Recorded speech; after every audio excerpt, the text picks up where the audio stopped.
Hello.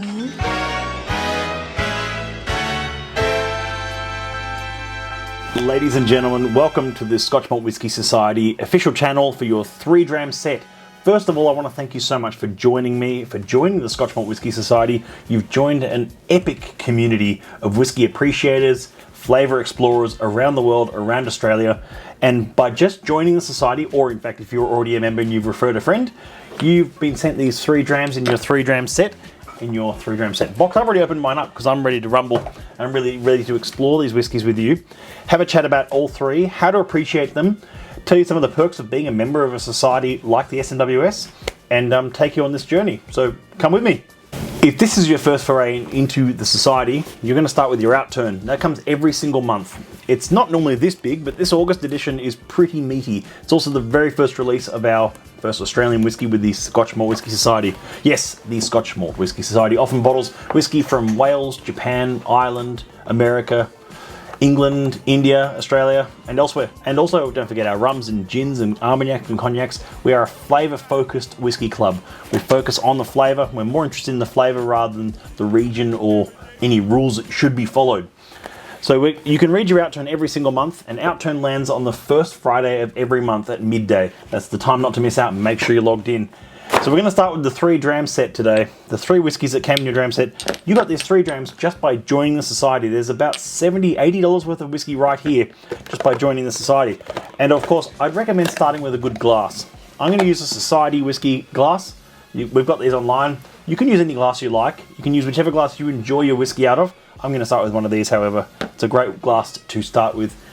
And we're going to start with number 9.196. The Endless Shrubberies of Darkness. Ooh, refill bourbon barrel, 12 years old, in the spicy and sweet flavour profile. We don't put the distillery name on the bottle. We put a coding system. This is Distillery 9, cask 196. By using a coding system, there's 2 main benefits here. One is it takes away the preconceived notions of what that distillery should taste like. The house style is almost irrelevant in this example because our casks are so far removed from the house style. They're cask strength, single cask, panel approved, full flavoured whiskies, not that you're going to find, not like anything you'll find anywhere else. So grab your glass. I'm going to pour maybe half of mine at the moment. Pour that into the glass and just give that a very light swirl. It's not like wine. You don't need to give it a vigorous swish around the glass. Just a light swirl, coat the inside of the glass. You can move it around a bit like that instead if you prefer.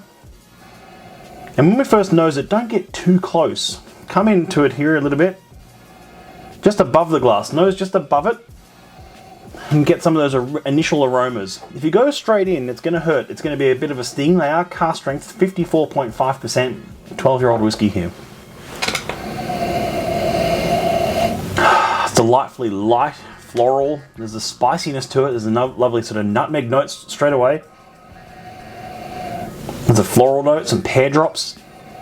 You can learn a lot more about these tasting notes and how to explore them actually with the tasting cards that are included in your 3 Dram set. So pull out your first card, the 9.196, the Endless Shrubberies of Darkness. Sweet, fruity and mellow. Speyside refill bourbon barrel, 12 years, 11th of March 2008. 223 bottles were yielded total from the cask. 54.5% alcohol by volume. And it's 30 bottles in the country. We've pulled a few bottles out to make these 3 Dram sets, but there should be some available if you're after one.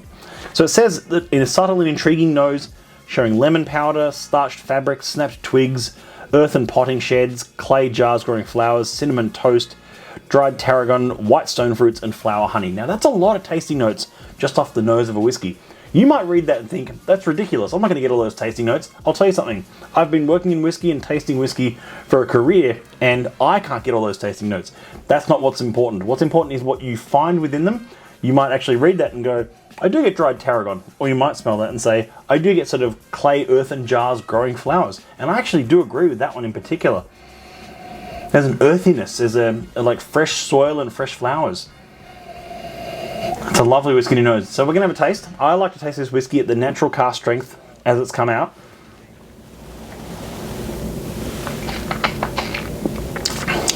It's lovely, it just dances across the tongue. But I would also recommend for this session of the 3 Drams, keeping a little water jug nearby. Adding a few drops of water can really open a whiskey right up. I'm going to show you on camera how much water I like to add. Zoom in on that. Just a splash, just a splash. It's a few more than a drop, a bit more water than just a drop, but a splash of whiskey, splash of water with my whiskey. It just really opens up those, dilutes the ethanol down, brings the flavors up, and see how we carry from here. It's not even my first dram, and I'm mixing my words up.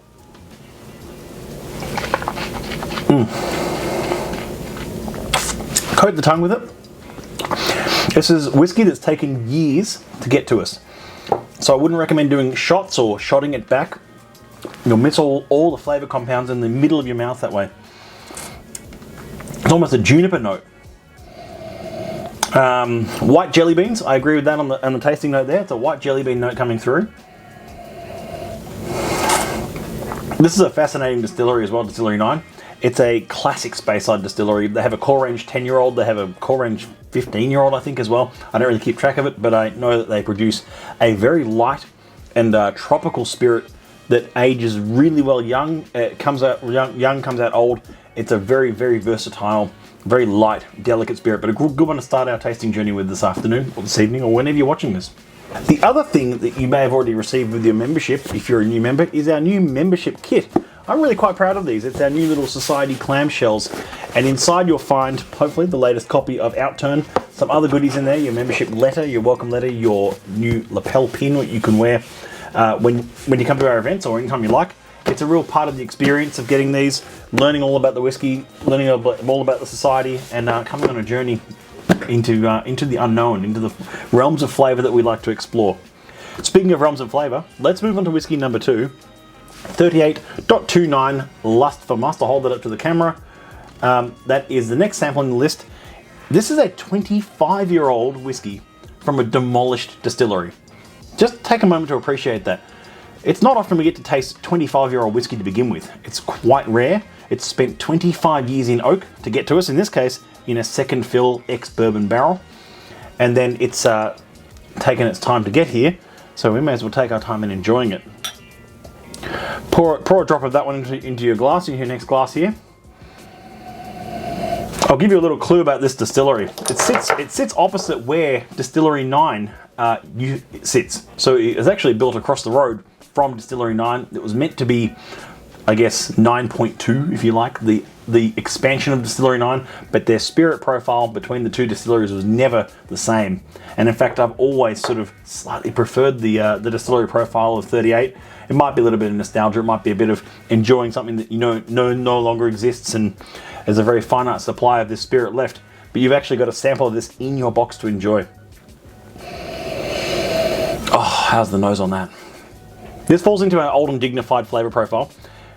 What happens to whiskey when it gets to this age is that it starts getting those aromas of old dusty bookshelves, Chesterfield lounges.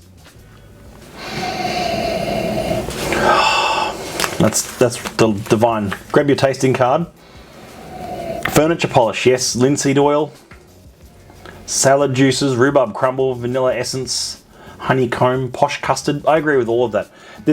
When old whiskey is not better than younger whiskey, it's just older, and it changes in profile. It becomes a lot more delicate often, picks up more of those polished wood esters, picks up more of those sort of aromas of, like I say, dusty bookshelves and old Chesterfield couches. This one's not too Chesterfieldy, but it's a bit more of that linseed oil. It's a delicate, lovely spirit, that one. Now the proof is a little bit down as well, 53.2. That's the natural cask strength. Something to be aware of at the Society is that we bottle everything at the natural cask strength. That means the proof that it's come out of the cask. We haven't diluted it. I recommend adding water. I will even try this one with a drop of water in just a moment. But try it as it's come out of the cask. Try it at cask strength first. You'll be surprised how much you might adapt and enjoy the full flavours of that spirit. The last sentence in the tasting note does say spellbinding old Speyside whiskey, and I totally agree.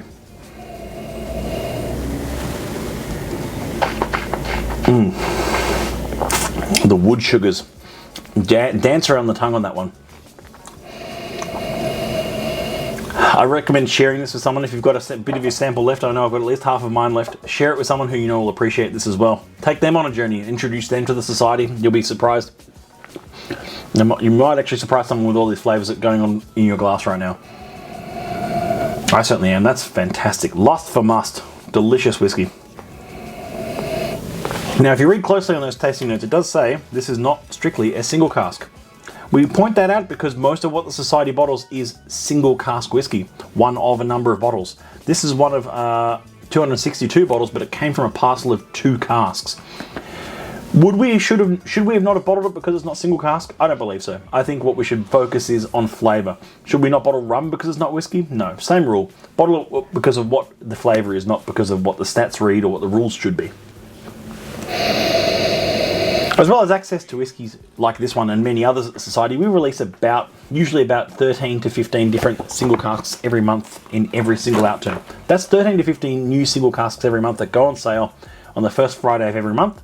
We also have a mid-month offer every so often, sometimes a late month offer, sometimes some special offers in terms of all the whiskey, but also all of our events, our online events, our virtual tastings, our in-person tastings, and of course don't forget your Unfiltered magazine every month, which is now completely virtual and available on our website exclusively for members as well, always.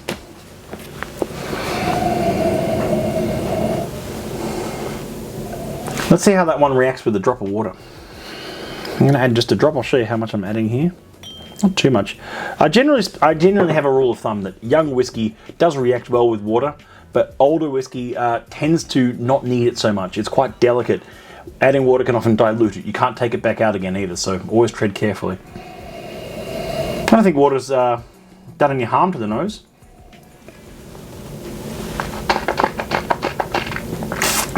That's lovely.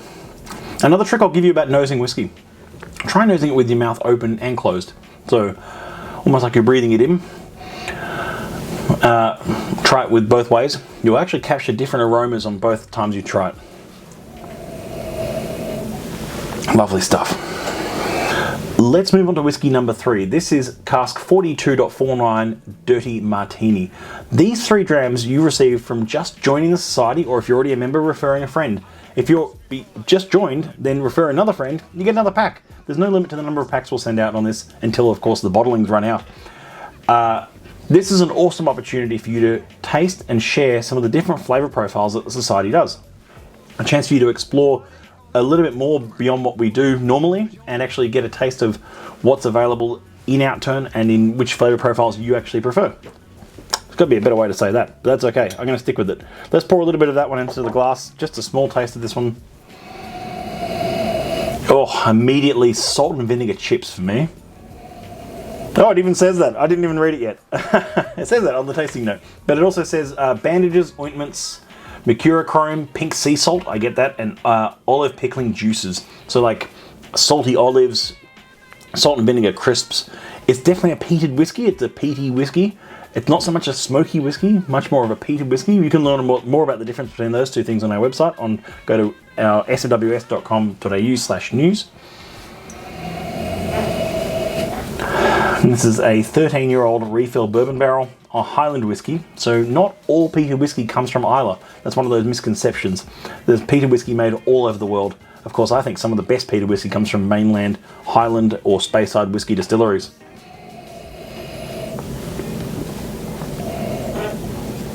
That's just divine on the nose. It's like almost slightly petrochemical, slightly like diesel fumes, which is one of my favorite tasting notes in a whiskey. So you might not, again, agree with all those tasting notes. You might actually look at some of them and go, that's a bit absurd. I don't get any of that in that tasting note. And that's okay.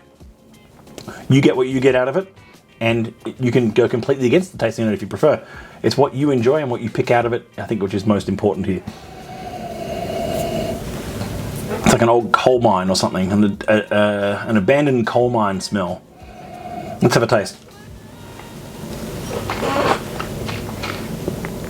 Wow, that is big on the palate. That is very big and phenolic on the palate. Where does the peating come in? It comes in right at the very beginning of the production process of making whiskey. It's the peating of the barley. It's the smoking of the barley using peat to smoke the barley. The smokier the barley, the smokier the whiskey is down the end of the production line. After all the maturation, fermentation, distilling, everything right down the end is when 13 years later we get to experience that peating. I still can't get over the salt and vinegar chips, and I love salt and vinegar chips. Pickled herring is right as well. Let's add a drop of water to that, see how it behaves. This is technically an island distillery, but that's not a recognised region per se. This is a distillery on the Isle of Mull in Scotland. They do an unpeated and peated spirit run. We've had quite a few peated casks, but we do have some unpeated ones on the way as well, so keep an eye out for those.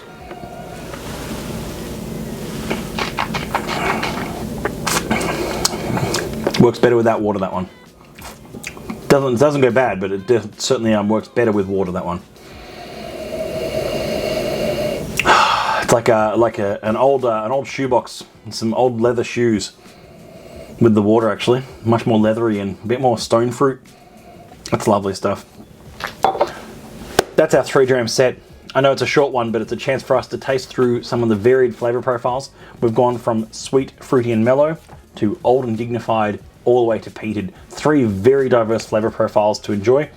And this is all part of the tapestry of flavour that the Scotch Malt Whisky Society prides itself on. We love inserting all that flavour into our events, into our experiences, into our casks, and into everything that we like to do at the Society. So thank you so much for coming along on this journey. Thank you so much for joining the Society, and thank you so much for referring a friend if that's what you've done to receive this pack. I will see you all again soon for the next 3 dram set or our next live streams. I should have mentioned we do live streams every single week. So tune into our Facebook group. Just look up Scotch Malt Whisky Society Australia on Facebook. We've got a great group, great community of members in there. And of course, we also have our YouTube channel with which you're watching this on right now. Thank you so much, and I'll see you all for a dram in person or virtually real soon. Sanjava.